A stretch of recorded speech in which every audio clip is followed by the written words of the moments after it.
es una afirmación, ¿verdad? Categórica, donde ya todos sabemos lo que significa. Cuando nosotros venimos a Cristo, hay cosas que tenemos que dejar. Y a modo de introducción quisiera leer esta parte, este slide que dice: cuando nos hacemos cristianos, nuestras vidas experimentan cambios que implican tener que dejar cosas que desagradan a Dios para poder vivir una vida en santidad. Porque somos cristianos, sabemos de esas cosas, ¿verdad? Hemos tenido que cambiar y ese cambio implica tener que quitar de nuestras vidas cosas que desagradan a Dios. Algunas veces tendremos que dejar cosas materiales y otras serán prácticas pecaminosas que nos hacen daño y desagradan a Dios. Imagínese una persona que le guste tomar alcohol, que le guste los juegos de azar, jugar la loto, caraquita, etcétera. Entonces esa persona, una vez viene a Cristo, pues va a tener que renunciar a todo eso. Pero también puede ser alguien que tenga el hábito de mentir, una persona que le guste mucho hablar mentira. Todo eso hay que cambiarlo. Hay que dejarlo para seguir una vida nueva. Cualquiera que sea, ¿verdad? Lo que tengamos que dejar, podemos asegurar por la palabra que vale mucho la pena cualquier sacrificio que nosotros tengamos que hacer para agradar a Dios. Entonces, en el trayecto de este estudio, de este mensaje, estaremos viendo personajes en las Escrituras que en su relación con Dios tuvieron que hacer sacrificios. Y la motivación de presentar estos ejemplos es para que esos amigos que nos están escuchando en esta noche sepan que venir al Señor es algo hermoso, es lo mejor que le puede pasar a un ser humano y que cualquier sacrificio que usted tenga que hacer es pequeño en comparación con las bendiciones que usted va a obtener. Entonces quisiéramos presentar como primer ejemplo el caso de Abraham. Me voy ya al Antiguo Testamento para que hablemos un poquito de uno de los personajes eh, más centrales, por decirlo de alguna manera, del Antiguo Testamento, Abraham. Con Abraham, ¿verdad? Dios hace una promesa a Abraham que se encuentra en Génesis capítulo 12, donde eso da origen a todo, ¿verdad? Dios precisamente de Abraham saca a su pueblo Israel y por esa promesa que Dios hace a Abraham, pues tiene mucha misericordia del pueblo. Y dice Génesis 12:1 que el Señor dijo a Abraham: vete de tu tierra y de entre tus parientes y de la casa de tu padre a la tierra que yo te mostraré.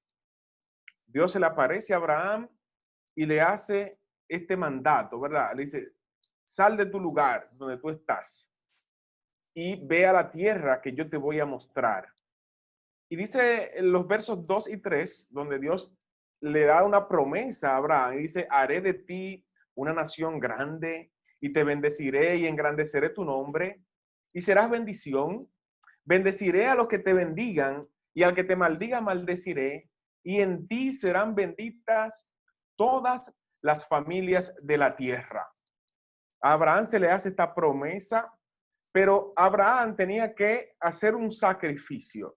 Dios le dice: sal de tu tierra y de tu parentela. ¿Para dónde vamos? Yo te voy a decir. No te preocupes, yo te voy a decir. Y fíjense que si nosotros vemos a Abraham saliendo y que se nos menciona a Abraham, a veces nos da la idea de que Abraham andaba solo, pero dice el libro de Génesis en el capítulo 12, específicamente en el versículo 5, tomó pues Abraham a Sarai su mujer y a Lot su hijo, o sea, el hijo de su hermano, era su sobrino, y dice: y todos sus bienes que habían ganado y las personas que habían adquirido en Harán, y salieron. Es decir, había un grupo de personas con Abraham. Sarai, su esposa, Lot, su sobrino, y había un grupo de personas con él. Dice aquí que eran sus siervos, ¿verdad? Eran personas que ellos habían ganado en la tierra de Harán. Y dice Génesis 13:2 que Abraham era riquísimo en ganado, en plata y en oro. Abraham tenía muchos bienes, tenía ganado, y dice Génesis 12:5 que cuando él salió, salió con todos sus bienes. Así que cuando Abraham sale, yo me imagino algo como lo que vemos aquí en la imagen. No vemos a un Abraham que sale él solo, sino que sale él, su esposa, Lot y sus siervos. Y Hebreos 11:8 dice que por fe Abraham, siendo llamado, obedeció para salir al lugar que había de recibir como herencia y salió sin saber a dónde iba. ¿Para dónde voy, Señor? Tranquilo, dale para allá, yo te voy a decir. Él no sabía para dónde habría de salir. Sin embargo, dejó su tierra, dejó el ambiente donde él se había criado, donde estaba cómodo, y salió para obedecer a lo que Dios le había mandado. Entonces, él tuvo que sacrificarse definitivamente. Hebreos capítulo 11 nos da más detalles de por qué Abraham hizo esto. Dice el verso 9, por la fe habitó como extranjero en la tierra prometida, como en tierra ajena, morando en tiendas con Isaac y Jacob, coherederos de la misma promesa, porque esperaba la ciudad que tiene fundamento, cuyo arquitecto y constructor es Dios. Gloria al Señor. Esa era la esperanza que tenía Abraham y que lo motivó a hacer tal sacrificio. ¿Qué sacrificio? Bueno, Abraham dejó su tierra, como ya les habíamos dicho, su comodidad, era un hombre rico, tenía posesiones, dejó sus familiares y dejó también la seguridad. Él tenía sus bienes y todo estaba en control. Él no tenía ningún problema en un sentido porque allí él tenía todo lo que necesitaba. Sin embargo, Dios le dice, sal de allí, sal al sitio que yo te voy a mostrar. Y Abraham accede, se sacrifica y deja todas esas comodidades que él tenía para cumplir con lo que Dios le estaba ordenando. Entonces, hermanos, amigos que nos escuchan, en nuestra relación con Dios tendremos que dejar cosas, tenemos que sacrificarnos cuando sea necesario. Así que los que nos escuchan, hay mucha gente que desea servir al Señor, pero entonces cuando comienza a calcular, dice, yo quisiera servir al Señor, pero hay cosas que me lo impiden. Hay cosas que no puedo dejar ahora. Hay situaciones que me tienen atado. Entonces queremos invitarle a que usted evalúe, ¿verdad? ¿Qué tanto son importantes esas cadenas con relación a las bendiciones que recibimos en Dios? Abraham es un ejemplo para nosotros en ese sentido. Pero también vemos el ejemplo de Pedro, Juan y Jacobo en un hecho que se narra en Lucas capítulo 5, que todos ustedes de seguro conocen, porque es lo que se conoce como la pesca milagrosa. Allí dice Lucas capítulo 5, a partir del verso 1, aconteció que estando Jesús junto al lago de Genezaret, el gentío se agolpaba sobre él para oír la palabra de Dios. Siempre había mucha gente queriendo escuchar a Jesús, queriendo ser sanados por el poder que había en Jesús.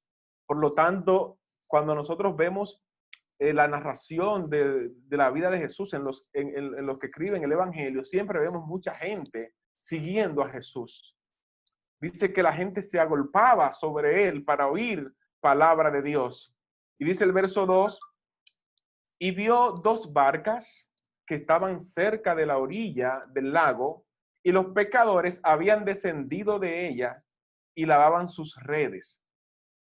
El hecho de que lavaran sus redes nos da una idea de que ya esa jornada de trabajo había terminado. Es decir, y ellos ya estaban recogiendo para irse a su casa y tal vez prepararse para el día siguiente.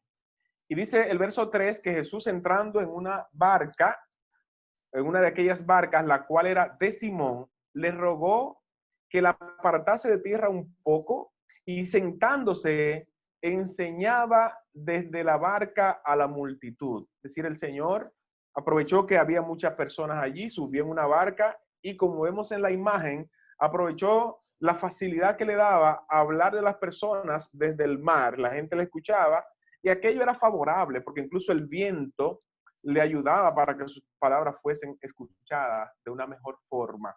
Entonces, cuando terminó de hablar, y vemos que el Señor Jesús le da prioridad a predicarle la palabra a las personas que estaban allí, cuando terminó de hablar, dijo a Simón, boga mar adentro y echen sus redes para pescar.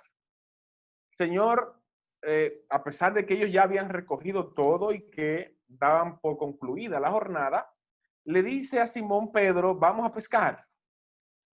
Pedro responde, maestro, toda la noche hemos estado trabajando y nada hemos pescado, mas en tu palabra echaré la red. Gloria a Dios. Esta afirmación de Pedro, hermanos, tiene mucha fe. Y también para nosotros, ¿verdad? Como cristianos, nos hace ver a nosotros que a veces estamos echando redes por nuestras propias fuerzas, estamos echando redes sin contar con la ayuda de Dios y como ellos, ¿verdad? Sacamos esas redes vacías. Toda la noche hemos estado trabajando y nada hemos pescado. Ellos estaban esforzándose, pero Dios no estaba con ellos, Jesucristo no estaba con ellos. Pero ahora sí, porque Pedro dice, en tu palabra echaré la red. Entonces, a veces no hemos tenido éxito en algunas cosas que estemos haciendo porque no lo hemos hecho en la palabra de Cristo, en tu palabra. Esfuerzos humanos, diligencias humanas, pero en esa diligencia a veces no ha estado Dios. Y como no ha estado Dios, hemos estado fracasando una y otra vez, una y otra vez, una y otra vez. Y tal vez necesitamos hacer como hizo Pedro aquí. Señor, en el nombre tuyo lo vamos a hacer. Y dice el verso 6, y habiéndolo hecho, encerraron gran cantidad de peces y su red se rompía. Habían tantos peces que la red se rompía y no se rompían porque eran malas, de mala calidad. Era que habían peces grandes y mucho, en abundancia. Entonces hicieron señas a los compañeros que estaban en la otra barca para que viniesen a ayudarles. Y vinieron y llenaron ambas barcas, 2 barcos llenos de peces. A pesar de que ellos habían pasado la noche entera trabajando, pescadores experimentados, y nada habían conseguido. Y vinieron y llenaron ambas barcas de tal manera que se hundían. Cuando hacemos las cosas en nombre de Dios, con la ayuda de Dios, ¿verdad? Contando con el poder de Dios, con la fe en Cristo, las cosas pueden cambiar. Y de tantos fracasos que hemos tenido, podemos, si nos ponemos en la mano de Dios y dejamos que Él sea el que nos guíe, podemos comenzar a cosechar éxitos donde hemos fracasado tantas veces. Entonces, viendo esto, Simón Pedro cayó de rodillas ante Jesús diciendo, apártate de mí, Señor, porque soy hombre pecador. Pedro, al ver este milagro, dice, pero este es Dios, este es Jesucristo, este es el enviado de Dios, este es un hombre santo. Porque ellos como pescadores estaban convencidos de que era imposible poder sacar esa cantidad de peces. Ellos habían aprovechado la mejor hora, las mejores condiciones y se habían pasado la noche tratando de trabajar y conseguir peces y no habían logrado nada y ahora es de día cuando los peces es menos probable conseguirlo. Entonces ellos como pecadores experimentados sabían la magnitud del milagro que el Señor Jesucristo había hecho. Por eso Pedro dice, Señor, apártate de mí, no soy digno, soy hombre pecador. Y dice el verso 9,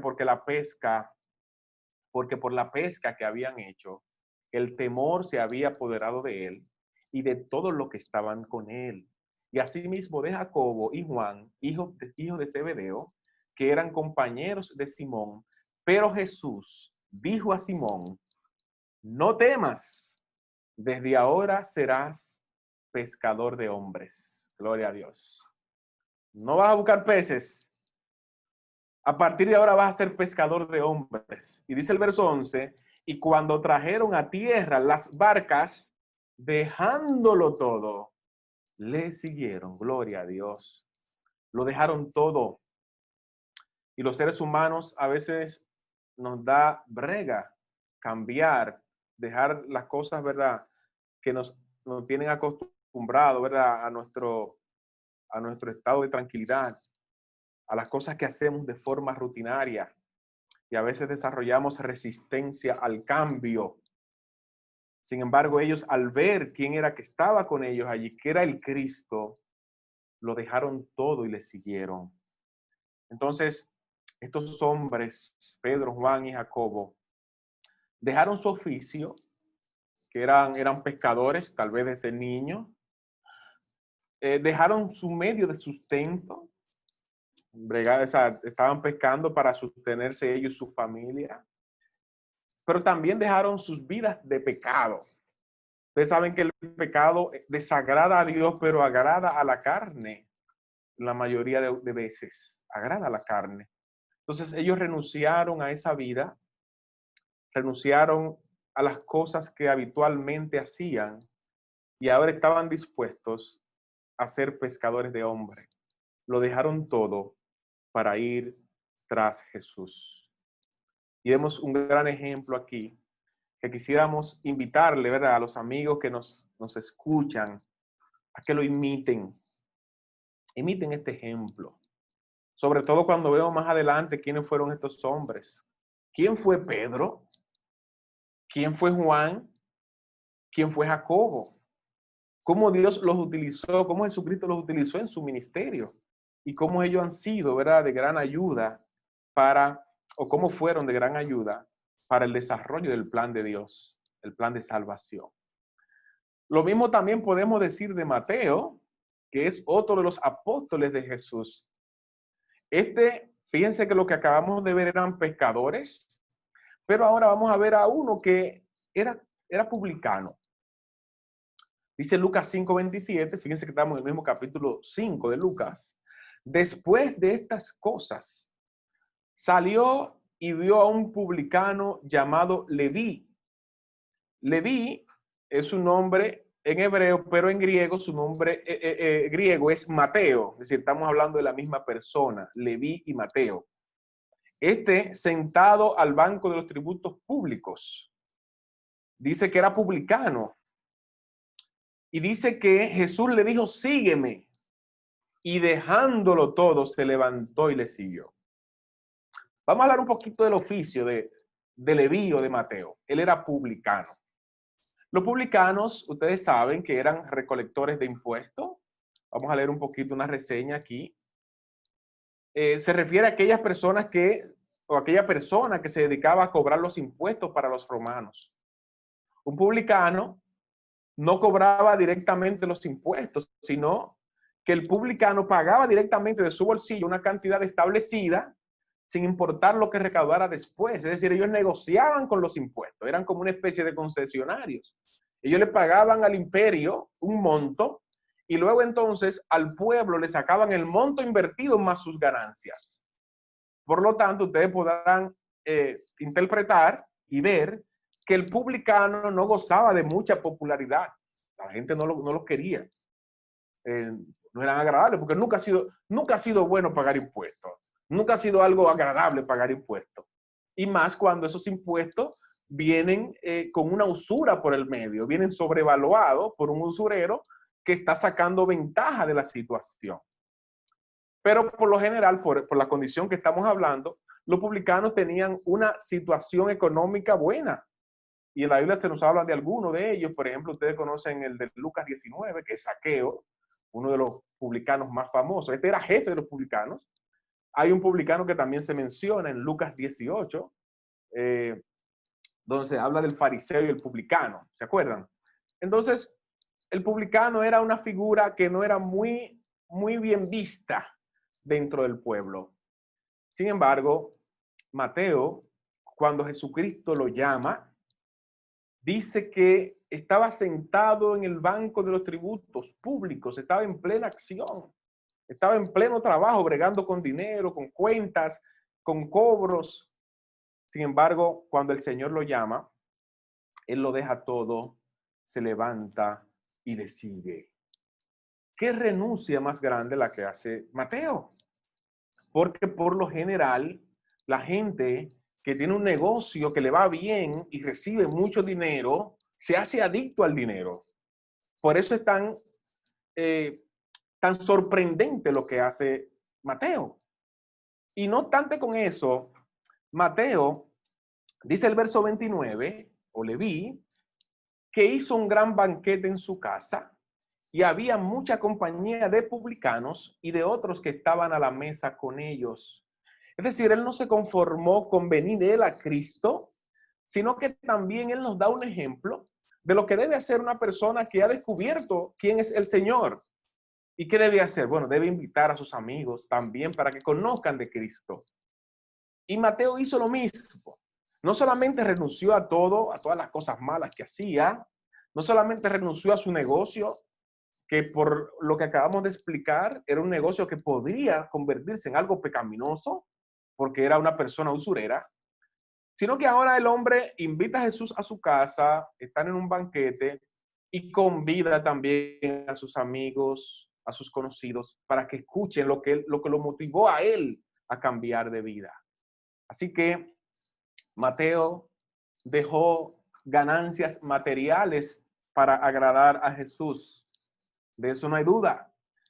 Mateo también dejó una vida de avaricia y la cambió por una vida de amor, una vida de servicio, una vida en el Señor. Mateo dejó una vida de comodidades porque era un hombre que tenía dinero por su negocio y dejó esa vida de comodidades para ir tras Jesús.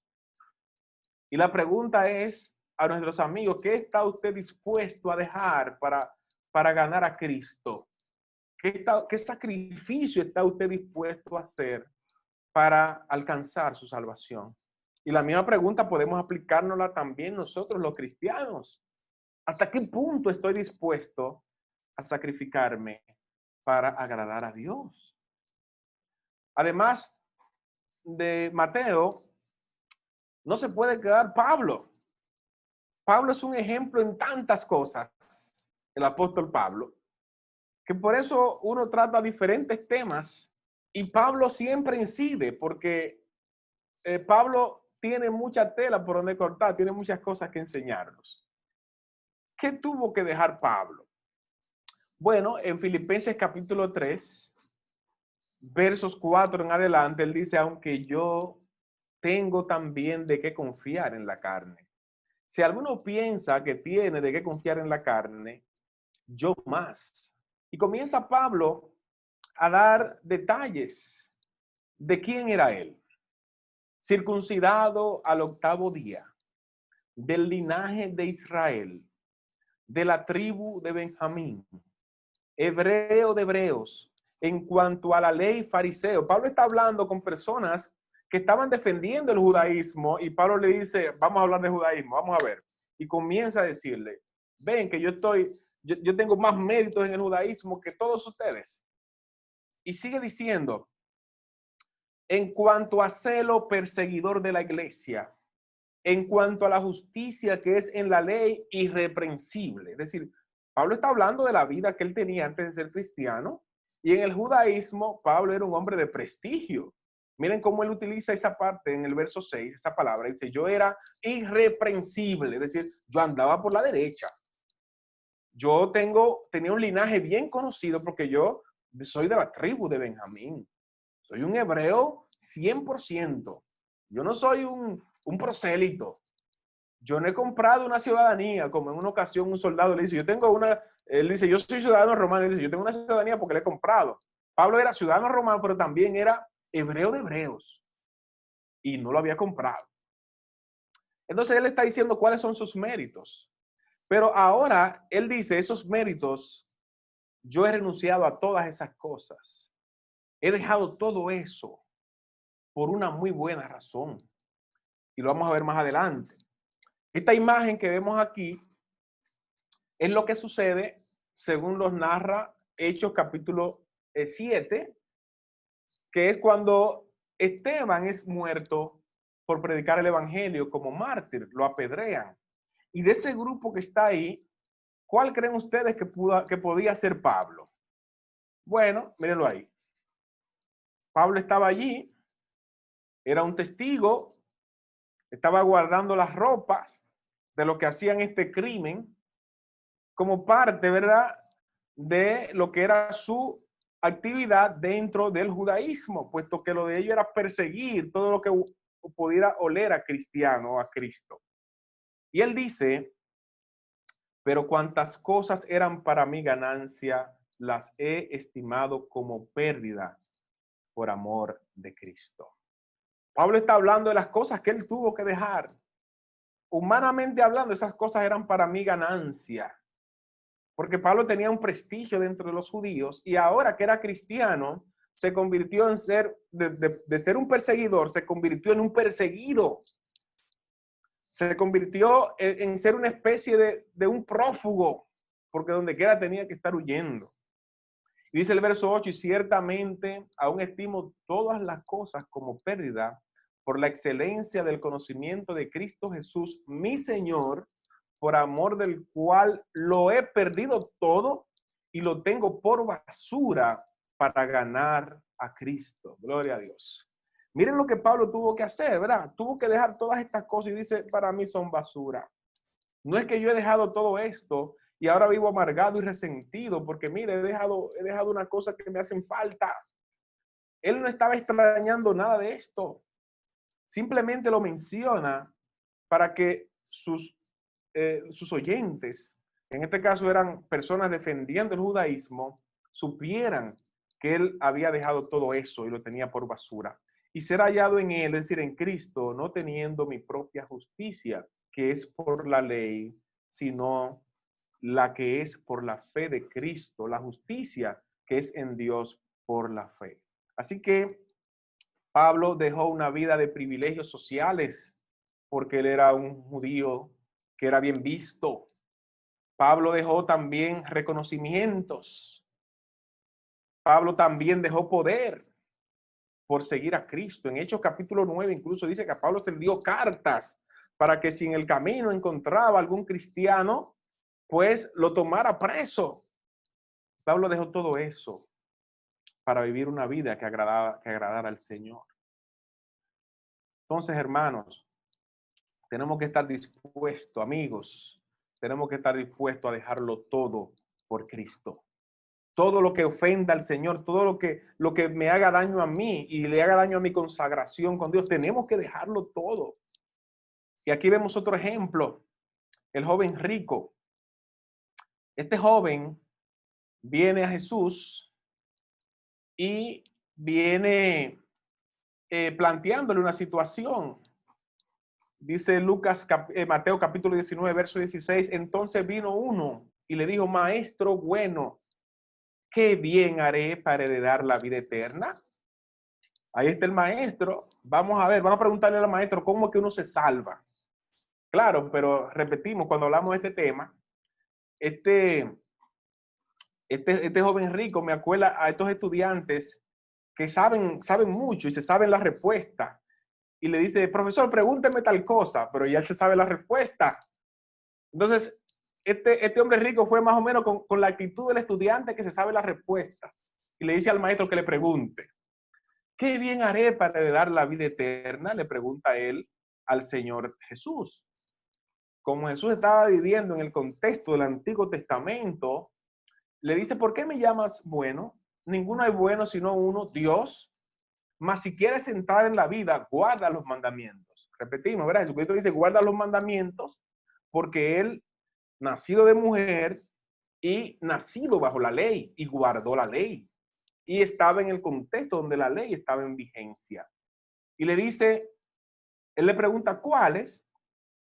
Y Jesús le dijo, no matarás, no adulterarás, no hurtarás, no dirás falso testimonio. Entonces el joven le dijo, todo esto lo he guardado desde mi juventud.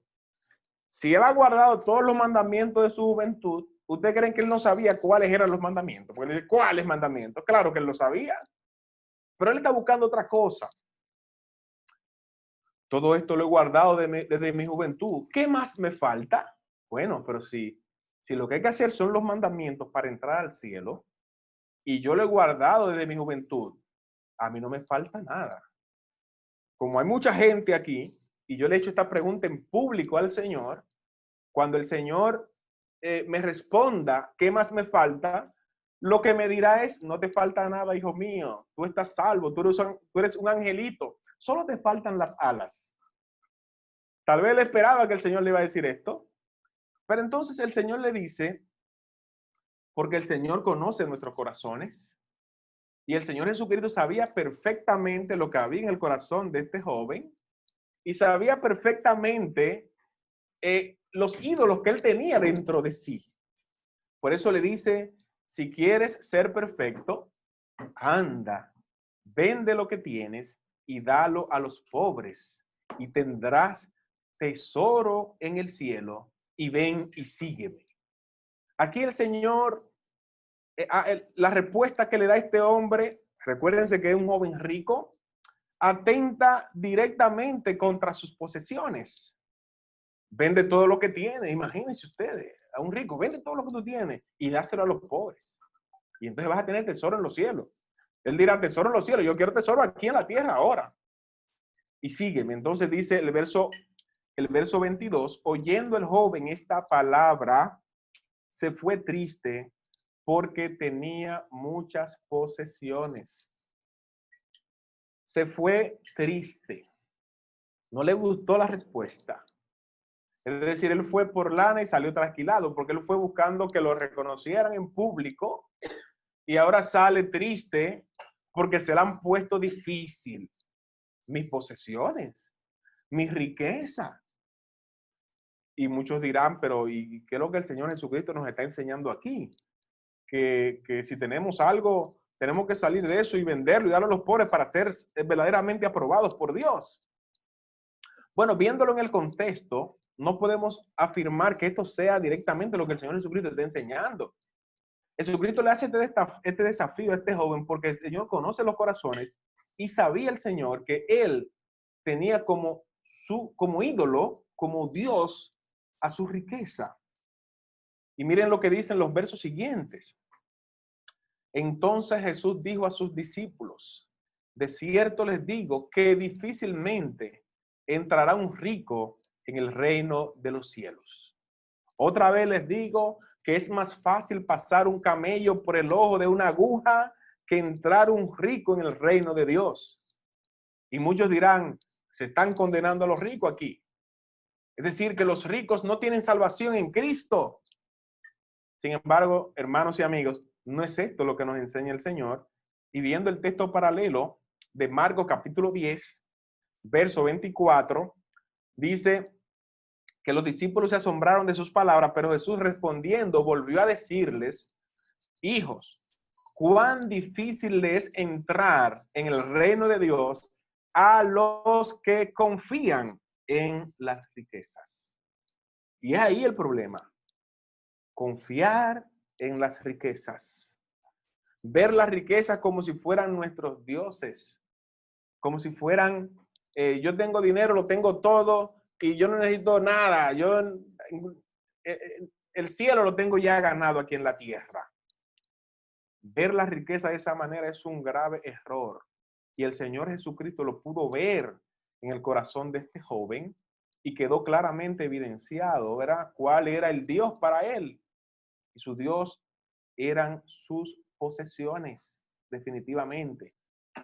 Por eso, en Mateo 22, verso 37, Jesús dice, amarás al Señor tu Dios con todo tu corazón, con toda tu alma y con toda tu mente. Este es el primero y grande mandamiento. El Señor Jesucristo, Dios quiere el primer lugar en nuestras vidas. Él no quiere compartir nuestros corazones, Él no quiere compartirlo con posesiones, con nada material, con ningún ídolo. Dios quiere ser el primero en nuestras vidas. Así que vamos a dejarlo todo. Vamos a dejar todo lo que pudiera quitar de Cristo el primer lugar en nuestros corazones. Él quiere el primer lugar. Para venir a Cristo tenemos que renunciar a nuestros ídolos. Y a veces usted dirá, ¿qué ídolo? Yo no tengo ídolo, no es conmigo.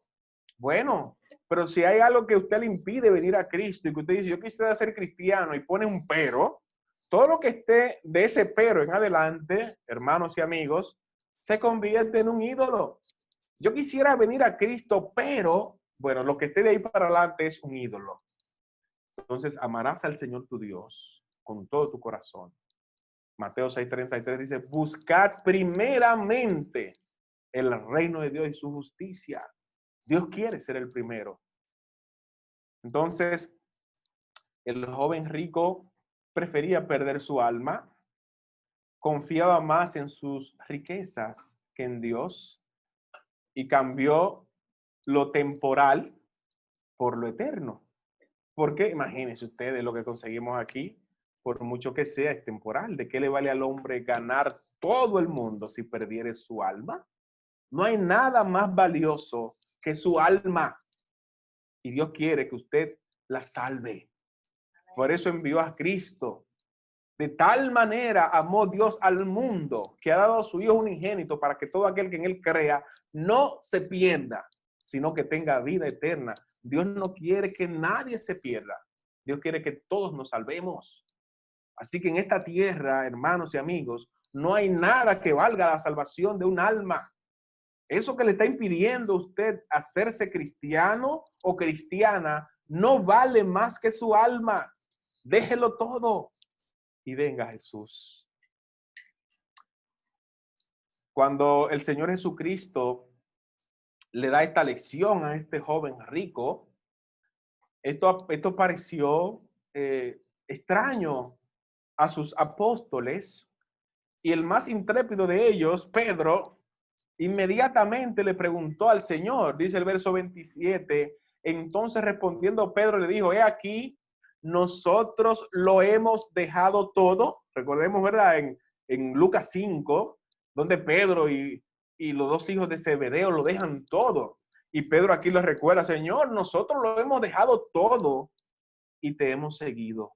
¿Qué pues tendremos? O sea, ¿cuál será nuestra recompensa? Porque nosotros realmente lo dejamos todo por ti. Jesús le dijo, de cierto les digo, que en la regeneración, cuando el Hijo del Hombre se siente en el trono de su gloria, ustedes que me han seguido, también se sentarán sobre 12 tronos para juzgar a las 12 tribus de Israel. Y el verso 29 dice, y cualquiera, algo genérico para todo aquel que siga a Cristo, y cualquiera que haya dejado casas, o hermanos, o hermanas, o padre, o madre, o mujer, o hijos, o tierra por mi nombre, recibirá 100 veces más ahora. O sea, vas a recibir 100 veces más que la tierra, que la casa, que los hijos, que todo lo que tú dejes, padre, madre, que todo lo que tú dejes por Jesucristo. Y heredará la vida eterna. Recibirá 100 veces más y vas a heredar la vida eterna. Cualquiera que haya dejado cualquier cosa por Cristo, recibirá 100 veces más. Déjalo todo. Hay una promesa fiel y verdadera ahí. Por eso decíamos al principio, no hay sacrificio que pueda considerarse grande para agradar al Señor. Cualquier sacrificio que hagamos queda pequeño en comparación con las bendiciones que recibimos en Cristo. Por eso el Señor nos dice, y ya vamos concluyendo, en Isaías capítulo 41, verso 10, el Señor al pueblo de Israel le hace esta afirmación, y como Dios es el mismo, podemos claramente aplicarlo a nuestro contexto de hoy en día. No temas, porque yo estoy contigo. No desmayes, porque yo soy tu Dios, que te esfuerzo. Siempre te ayudaré.